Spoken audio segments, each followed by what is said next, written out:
Johnny Gerard Plate didakwa merugikan negara 8 triliun rupiah dalam kasus dugaan korupsi penyediaan menara BTS 4G dan juga infrastruktur pendukungnya. Dan juga memperkaya diri dengan angka 17 miliar rupiah. Kita lihat kasus ini dari perspektif hukum pidana. Bergabung bersama saya ada Heri Firmansyah, pakar hukum pidana. Pak Heri, selamat malam. Selamat malam Mbak Puspa, salam sehat. Salam sehat. Pak Heri, kalau melihat kasus yang menyeret ex-Menkominfo, dalam persidangan tadi sebetulnya konstruksi hukum kita lihat sudah disusun sedemikian rupa dalam surat dakwaan, sudah dibacakan oleh jaksa penuntut umum. Tapi yang menarik, yang menyentil perhatian adalah penolakan, bantahan dari Johnny Plate bahwa dirinya tidak melakukan tindakan korupsi tersebut. Dari pandangan Anda seperti apa? Ya, itu hal yang sangat normal ya, dilakukan oleh mereka yang dituduh melakukan satu tindak pidana sebagai suatu bentuk pembelaan hukum, tentunya akan menyatakan yang sebaliknya dari dakwaan nanti.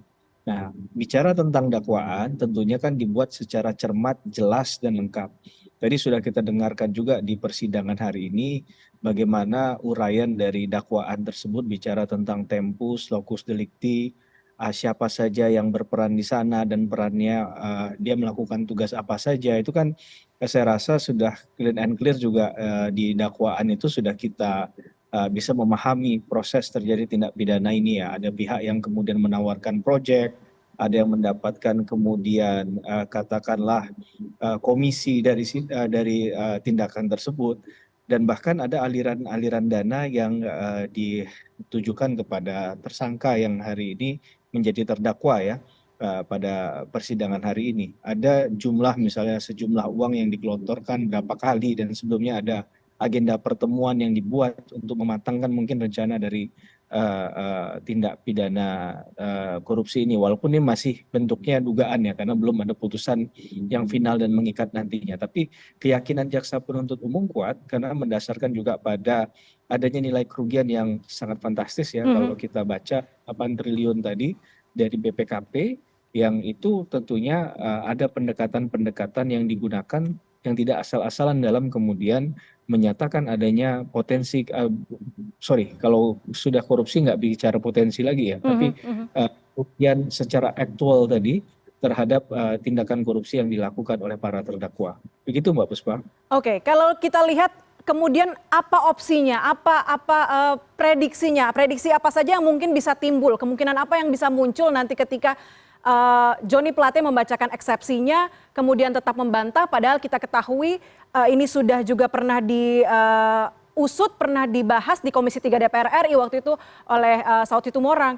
Kemudian juga ada bukti-bukti tertentu dengan angka yang sangat fantastis ini kerugian negaranya. Apa opsi yang mungkin terjadi? Ya, saya tidak berusaha mendahului putusan hakim tentunya, tapi saya rasa dengan nilai yang fantastis, dengan kemudian sistematisnya perbuatan tersebut, saya tidak yakin hakim akan berhenti di putusan sela, dengan kata lain menerima eksepsi dari kuasa hukum. Tidak bermaksud untuk kemudian menjatuhkan moralitas dari usaha perjuangan dari teman-teman kuasa hukum terhadap kliennya ya. Tapi dalam konteks ini perlu saya sampaikan adalah rasa-rasanya hakim punya beban moral yang luar biasa kalau sampai menghentikan hanya di level eksepsi saja.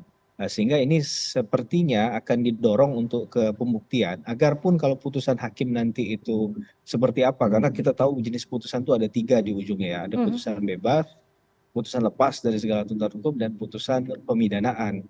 Nah, sehingga hakim dalam memutus nanti menjadi punya keyakinan yang kuat, karena bicara tentang putusan pengadilan itu kan hakim mendasarkan pada ketentuan 183 KUHP ya, bahwa berdasarkan pada 2 alat bukti yang sah, dengan 2 alat bukti itu akan menimbulkan keyakinan hakim bahwa apakah benar Pak Plate dan kawan-kawan ini bersalah dan harus dipertanggungjawabkan secara pidana.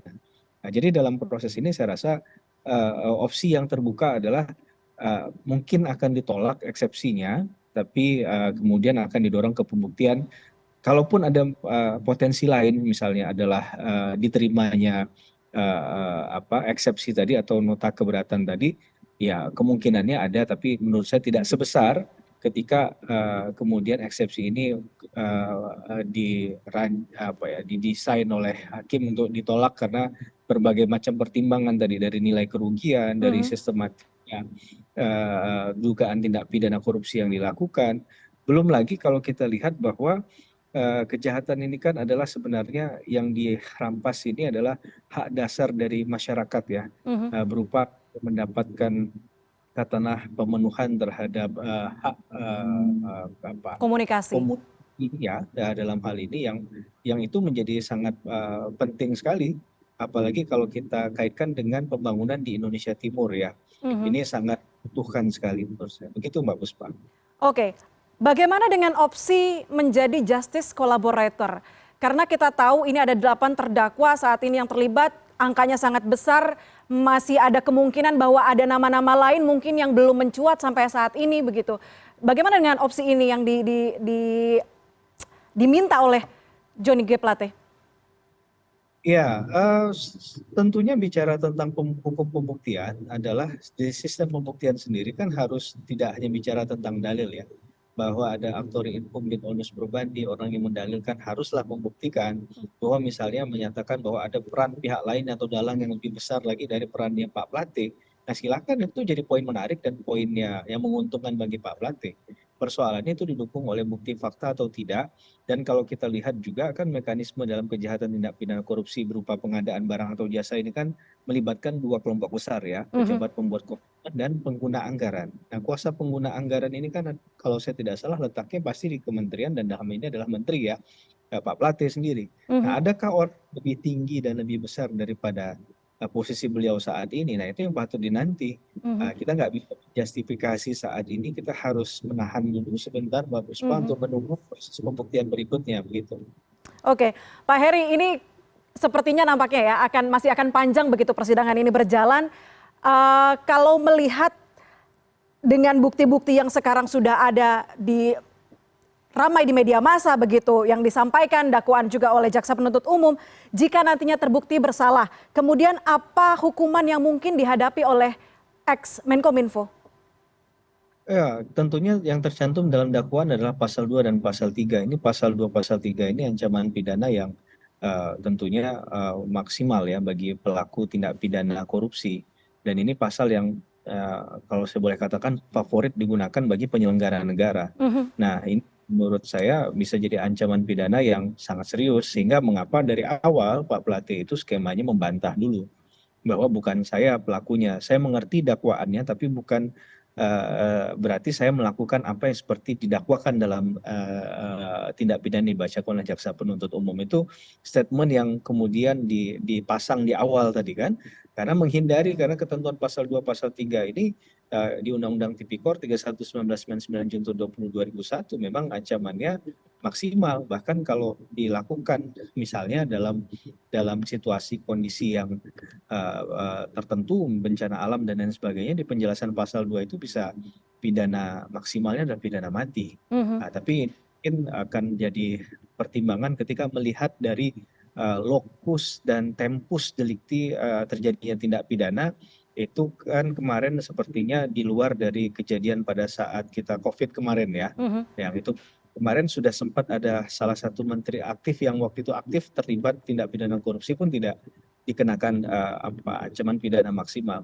Ya harapannya sebenarnya bukan hanya bagaimana menghukum pelaku Mbak Puspa, Mhm. tapi dalam tindak pidana korupsi ini kan bagaimana mengembalikan kerugian keuangan negara tadi. Mhm. Maka mungkin tracing aset, kemudian dalam hal aliran dana, follow the money tadi itu perlu untuk diperhatikan Mhm. agar tidak hanya nafsu untuk menghukum pelakunya saja, tapi kemudian melupakan esensi dari mengembalikan kerugian keuangan negara pasca terjadinya tindak pidana korupsi yang sedang diproses pada saat ini begitu ya.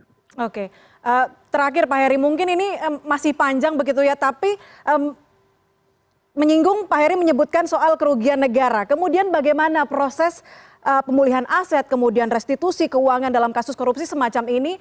Ini mungkin bisa jadi ya kalau dilihat dari beberapa mega korupsi di Indonesia ini masuk dalam 5 besarnya atau 10 besarnya mega korupsi di Indonesia yang dilakukan oleh pejabat negara. Apa kemudian prosesnya bagaimana dan apa tantangan yang mungkin dihadapi dalam pemulihan kerugian negara? Ya, tentu willingness dalam hal ini political will pemerintah dalam hal aparat penegak hukum perlu membuat komitmen dan konsistensi ya dalam tracing aset ini. Karena ini bukan upaya yang mudah juga, Mhm. Mbak Puspa. Karena bisa saja aset-aset yang ada itu tidak hanya di dalam negeri, tapi sudah ada di luar negeri. Nah ini kan harus ada katakanlah strong political will tadi ya dari Mhm. pemerintah. Jadi proses ini bisa jadi tuntas karena ya sekali lagi saya ingin sampaikan bahwa darah segar dari suatu kejahatan itu kan pastilah dari hasil dari kejahatan itu sendiri yang berupa uang kan, Mhm. atau sekarang mungkin kalau sudah bertransformasi bukan uang lagi sudah dibelikan gedung dan lain sebagainya itu juga harus di tracing. Jadi memang harus ada tracing dulu terhadap asetnya, dipilah-pilih mana yang berkaitan dengan tindak pidana atau tidak, sehingga katakanlah dalam hal penegakan hukumnya juga tidak melanggar hukum gitu kan. Ini juga perlu diperhatikan sebagai perlindungan terhadap kepentingan dalam hal ini hak asasi manusia ya. Jadi dalam hal ini menurut saya yang perlu ditekankan adalah harus di tracing dulu asetnya, dilacak dulu, kemudian dipilah-pilih. Kalau ada yang misalnya liquid berarti harus dibekukan ya kan, dan harus ada kerjasama lintas instansi di sini, harus ada Mhm. kerjasama dengan PPATK tentunya. Kalaupun memungkinkan ada keluar berarti kerjasama dengan pihak luar negeri, dan saya rasa teman-teman Kejaksaan Agung sudah memahami betul apa problematika yang akan dihadapi ke depan terkait dengan penanganan aset ini. Karena sekali lagi aset recovery ini adalah hal yang menurut saya tidak bisa dipisahkan dalam kasus penanganan tindak pidana korupsi. Sayangnya kalau saya tidak salah membaca ya, Mhm. mungkin saya salah, tapi saya tidak lihat adanya pasal TPPU yang dikenakan di sana. Nah, saya nggak tahu pertimbangan apa yang kemudian dijatuhkan. Kalau memang benar tadi pemahaman saya terhadap dakwaan ini tidak ada TPPU-nya, ya kita nggak tahu apa analisa yang kemudian menjadi poinnya teman-teman yang melakukan penuntutan dalam perkara ini tidak mencantumkan ketentuan pasal tersebut. Nah, padahal kalau kita lihat dari nilai yang fantastis tadi, ya seharusnya ada penerapan pasal itu ya. Apa saya juga nggak yakin bahwa itu ada atau tidak, tapi secara sekilas saya lihat tidak ada ya Mhm. disampaikan di sana. Padahal kalau seandainya itu tidak ada, ya itu menjadi penting untuk diadakan karena sekali lagi bicara tentang pemulihan atau pengembalian kerugian keuangan negara, tentulah itu menjadi bagian yang tidak terpisahkan begitu Pak Puspa. Oke, kita lihat nanti seberapa besar willingness ya, kemauan dari pemerintah untuk bisa memulihkan kerugian negara dari angka yang cukup fantastis 8 triliun rupiah oleh ex-Menkominfo, dan juga bagaimana pemerintah bisa memberantas korupsi dari pejabat-pejabat negara ini. Terima kasih banyak Heri Firmansyah, pakar hukum pidana, telah bergabung bersama kami di Prime News malam ini. Selamat malam. Sama-sama Mbak Puspa, selamat malam.